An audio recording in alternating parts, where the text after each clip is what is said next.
Hello everyone. So as to the continuation of our previous video, that is KIRCHOFF'S junction law, here there is another application of KIRCHOFF'S junction law we are discussing right now. So let us see. So using KIRCHOFF'S junction law, okay, so I am just writing in short form KCL, that is either KIRCHOFF'S junction law or KIRCHOFF'S current law, you can say. So using this, one can find potential at any point. Using KCL, one can find out potential at a point, in the given circuit. So with an example we will see this one so that we can understand clearly how to solve this one using KCL. So let me say, consider the following example. Here I am drawing this one, so kindly listen very carefully. So this is RA, let me suppose resistance RA, and this is terminal A, and is being connected to the another branch, so having one more resistance over here, and say this is B, and this resistance consider as RB, and then there is one more resistor over here. So I just made a node, because to apply KCL I require a node, that is nothing but where two or more branches will meet each other. So let me say this resistance is RC, and now here you can see this is our node.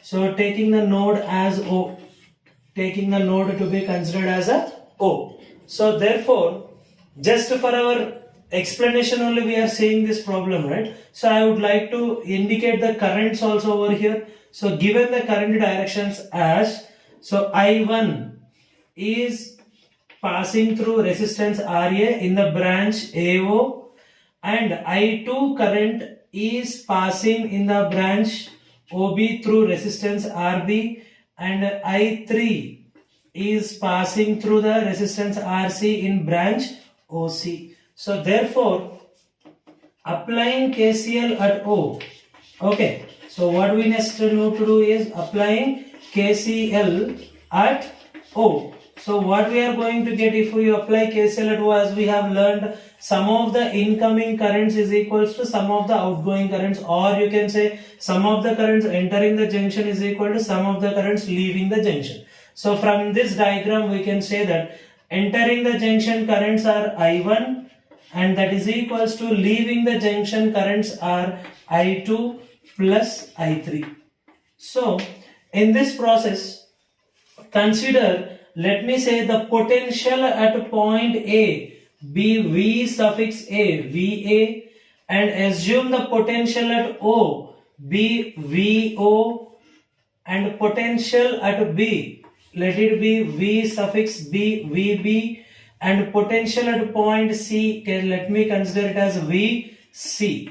So if in the given problem, if any one of the thing is unknown, let me say VO, potential at O, or potential at B, or potential at C, or potential at A, anything, or resistances RA, RB, or C. So given all known values and any one unknown value, if they ask you to calculate, how to find out? So using KCL we can do. So what we just have the formula now, I1 is equals to I2 plus I3. So already we know from Ohm's law, what you can just say, from Ohm's law, I is equals to, we can write down as I is equals to potential difference across the conductor two terminals by resistance of that conductor. So already we have seen this one. So in this problem also I would like to introduce this formula in this expression over here. So therefore I1 is equals to I2 plus I3 means, so I1 is nothing but current passing through branch AO. So therefore I can write I1 as potential across this RA divided by resistance RA, I can write. I2 means potential across this resistance RB divided by resistance, and I3 I can write as potential across this resistance RC divided by RC. So therefore I can get the expression modified in the form of V and R, so through which we can calculate any one of the unknown values given in the circuit. So let us do that one, how to write that point as here. So imagine, identify here, what is the direction of the current here? The direction of the current is from point A to point O, and here the direction of current is from point O to point B, and here the direction of current is from point O to again point C. So how to take this one? So I am just writing I1. So I1 is equals to, I would like to write potential difference. I am writing in short PD. Potential difference between A and O. A and O divided by resistance in that branch, how much? RA.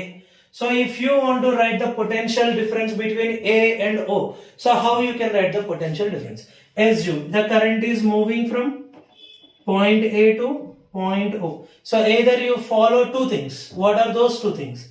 Take in the direction of the current only. Consider in the direction of current only. So if you consider in the direction of current, VA minus VO, you can write it as, VA minus VO as potential difference across AO. You can write like this. Whenever you write in this way, how you can write? When you consider the direction of current. So in the direction of current you are moving, so you can write VA minus VO. But if you want to take exact convention, see here already we have learned, if the current direction is from A to O means the movement of charge carriers. Who are those charge carriers in the current? Electrons. The electrons will move from O to A.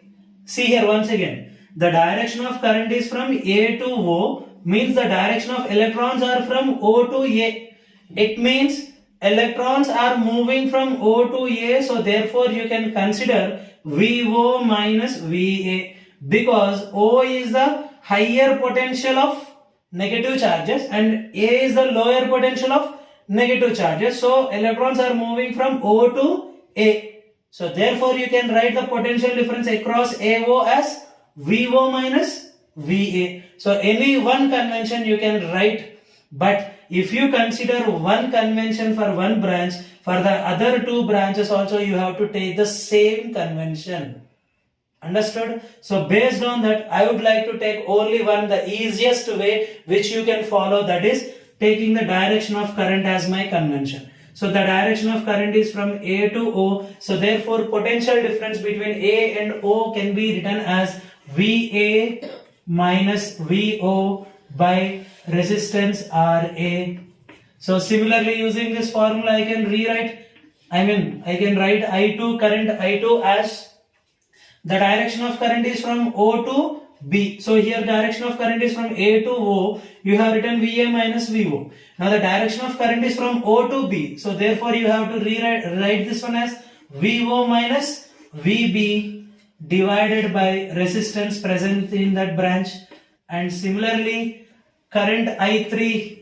So I3, direction of current I3 is from O to C. So therefore VO minus VC is the potential difference between the 2 points O and C. So therefore VO minus VC by RC.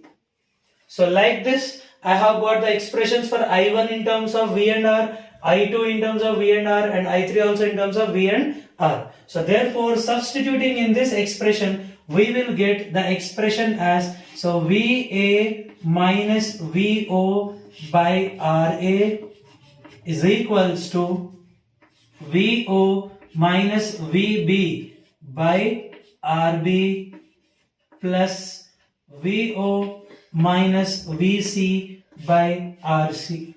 So thus the expression in terms of potential and resistance has been obtained, by which you can calculate any one of the unknown asked in this circuit. So what are this VA, VO and VC? So where I am writing here, where VA, VB, VC and VO are potentials at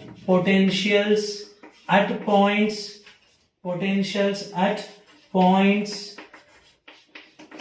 What are those points? A, B, C and O respectively. So thus any one of the unknown variable, if they are going to ask you in a given circuit, you can use this principle. What is that principle again? Here you use KCL only, but taking the first current equation we have taken, that is I1 equal to I2 plus I3, and using the Ohm's law principle, I is equal to V by R, we have written the current in the form of potential difference by resistance. You can ask me, sir, why you have taken potential difference? The current is through the branch, right? So in this branch, who is there? Resistance is there. So if there is a resistance, obviously the potential difference will occur between the 2 points of the resistor. What are those 2 points? A and O here, O and B here, O and C. So that's why we have taken potential differences everywhere. And how we have to take the direction also we have learned, right? What is that? Taking the direction of current as the convention, as the current is moving from A to O, so therefore VA minus VO. As the current is moving from O to B, VO minus VB, and current is moving from O to C, VO minus VC. We have taken the convention to write down the potential difference. So substituting the known values in this expression, you can calculate any one of the unknown asked in your whatever called as circuit. So I hope you all understood everyone. If you have any doubt regarding this, you can post in the comments, so I will make a video for your explanation of your doubt. Thank you very much. Have a nice day.